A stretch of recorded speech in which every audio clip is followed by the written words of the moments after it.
All right, here we are with Paul Lang, our resident head of training here at BlueCart. He was just at the 2018 WasteExpo in Las Vegas. So Paul, what was some of the hot topics at the show that you found interesting that you want to share? Sure. I think the most surprising hot topic was the standardization of expiration date labeling. I know it's very exciting sounding stuff, but it really was. It was interesting. It was the date that's on a food label, that says best if used by or, expired on. Mm-hmm. And it's interesting, if you look at all of the food labels, you'll notice that they all say something different and there's no standardization of it.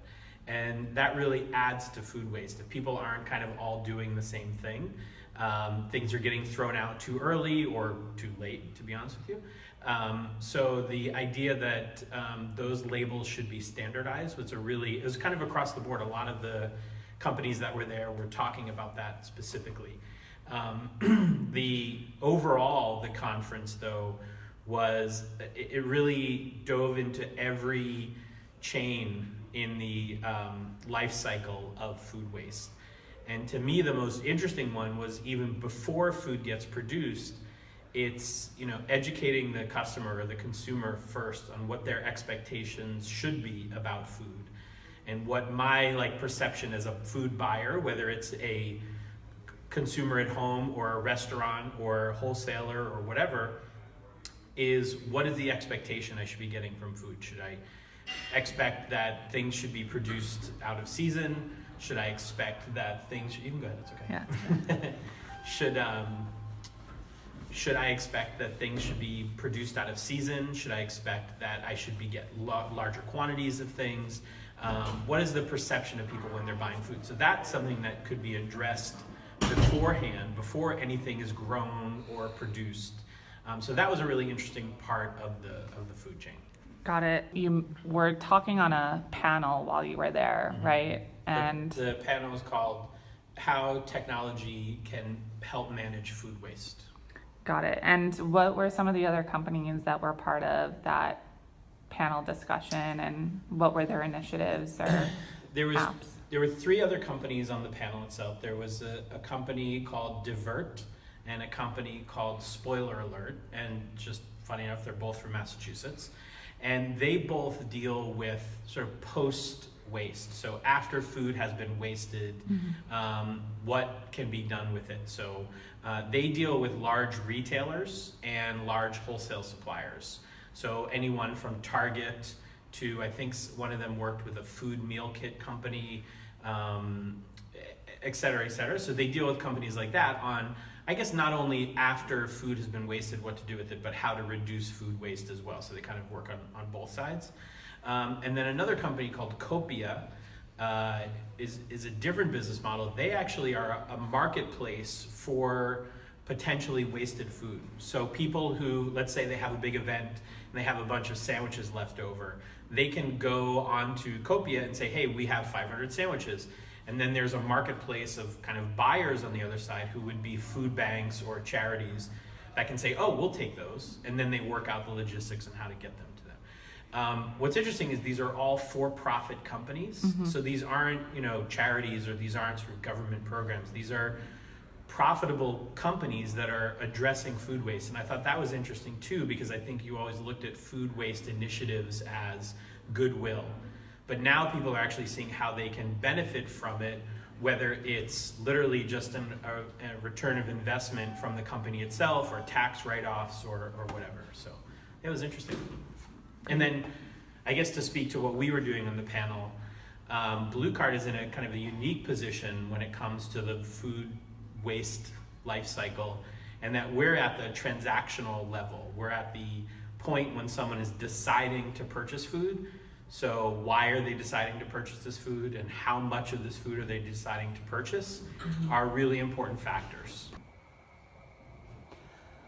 So what are some ways that food service businesses, whether it's a restaurant or a hotel, are starting to opt into to reduce food waste?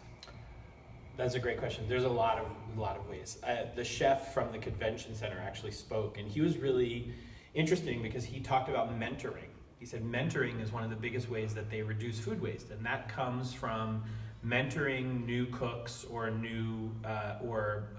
people who don't really know how to handle food well on a bunch of different levels. So prep is really important. How ingredients are being prepped, fresh or not. Handling ingredients so you don't waste them, so things don't spoil. The prep one was really interesting. There's a couple of different ones he talked about. If you have a butternut squash and you use a knife to peel away the butternut squash skin, as opposed to a peeler, a vegetable peeler, there's an 82% difference in food waste. If you use a knife, you get too much of the pulp, the usable pulp. And he said over time it's 82% food waste as opposed to using a vegetable peeler, which I thought was really interesting. He talked about something called scratch cooking, which is buying everything whole and processing it yourself, as opposed to buying a pallet of sliced tomatoes. You buy whole tomatoes and cut them yourself.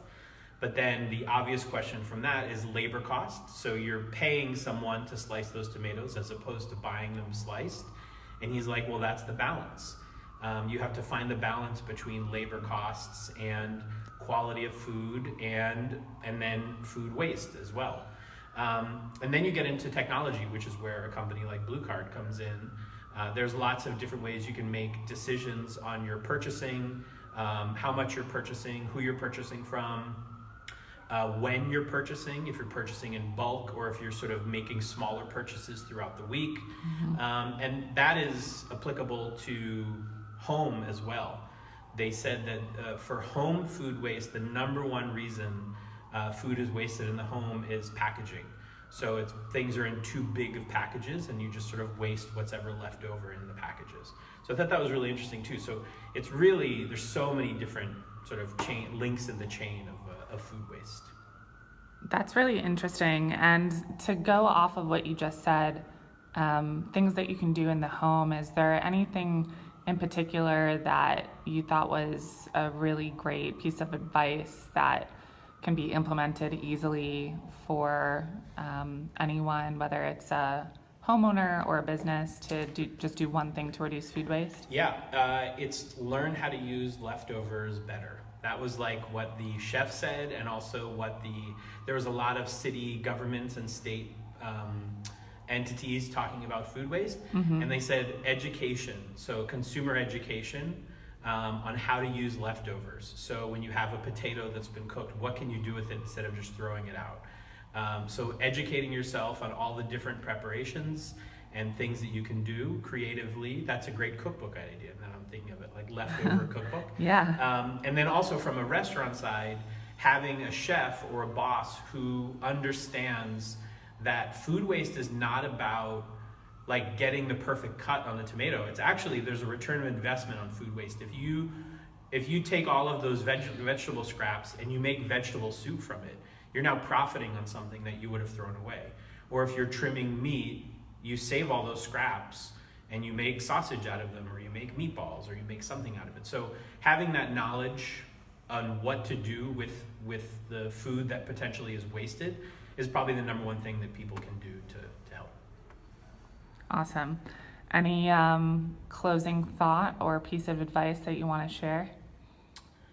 One of the big things that people talked about was straws, and that's a huge thing. Just refusing a straw in a restaurant, or like if you go to a restaurant and they automatically put down a straw, there was all these different metrics, which maybe we'll post it in a blog or something. There was all these different metrics about how that affects the environment. There's a famous picture with like a sea turtle with like a straw coming out of its nose, which is awful. Oh gosh. So straws are a huge thing. So reusable straws, paper straws. That should have been in the hot topics section, but that was a big one, like refusing straws or just saying you don't need them or whatever. Yeah. So are most restaurants now not offering straws, or do they have reusable options? Certainly in California, it's a huge initiative. I know there's a woman who is in charge of Alameda which is an island just between kind of Oakland and San Francisco. And there's 350 restaurants on there. And they've gone around to those 350 restaurants and basically addressed all of these issues that food waste happens in restaurants. It happens, how restaurants incur food waste. And straws were a huge one. So getting rid of straws completely, or at the very least asking if people want a straw. That was like the first step, you know, it's kind of baby steps. But then replacing disposable things with reusable things. That was the biggest thing that the restaurants in Alameda are doing. So she has about half of them, I think she said, committed, like a ramekin, for example, a little plastic ramekin that they serve ketchup in at, you know, burger places. Right. Or whatever. Like using metal reusable ones. You know, not single-use items. Right. And committing to that. That was like the biggest thing that take away from that. Perfect. Well, thanks so much for taking the time to speak with us. And it sounds like you learned a lot at the expo. And, you know, look forward to the next chat at the next event that you attend. Sounds good. All right. Thanks, Paul. Yep. Bye.